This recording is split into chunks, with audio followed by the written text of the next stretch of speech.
ان السلوك والمشاعر هما سببهم فكرة.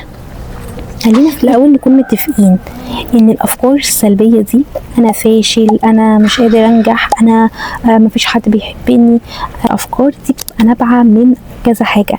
يا اما من طفولتك، كلمة باباك قالها لك انت فاشل، او كلمة مدرسك قالها لك انت غبي، او كلمة من زميل ليك، او موقف حصل زي مثلا في مسألة رياضية في الفصل بتاعك فانت معرفتش تجاوبها، فزميل ليك جاوبها، فانت حط في عقلك فكرة ان انا فاشل، او ان الناس احسن مني، او ان انا مقدرش، او يعني الفكرة دي هي ما جاتش من نابع نفسها كده، هي نابعة من يا اما موقف، يا اما حد قالك كده، حد قريب، سواء ماما، باباك، حد من قرايبك، حد اكبر منك انت بتثق فيه، او حتى مدرسك. تاني حاجة ان اي فكرة بينتج عنها حاجتين بالترتيب كده، بالترتيب ده بالظبط.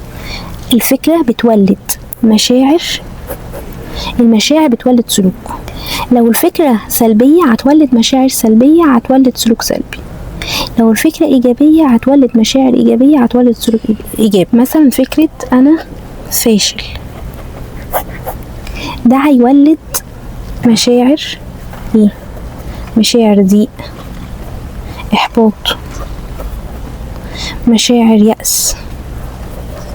كل المشاعر دي هتولد سلوك ان انا مثلا كل ما احاول انجح تيجي الفكرة دي، فتيجي المشاعر دي فاقف.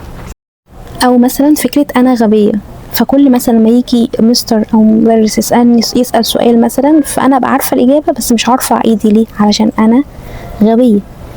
فبيجي مشاعر ايه؟ الخجل، الخوف، فبيخليني ان انا حتى وانا عارفه الاجابه مش هرفع ايدي.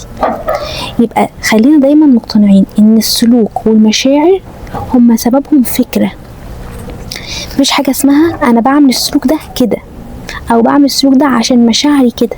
لازم ارجع، طالما انا ماسكه الشعور لازم ارجع ايه هي الفكره اللي سببت لي الشعور ده. دلوقتي انا ليه عارفه الاجابه ومش عايزه ارفع ايدي واجاوب؟ علشان خايفه، علشان محرجه.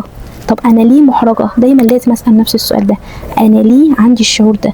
ليه عندي شعور الاحراج؟ ليه عندي شعور اليأس؟ ليه محبطه؟ ليه مكسوفه؟ علشان انا اصلا في جوايا في عقلي اللاواعي ان انا غبيه، انا فاشله، انا.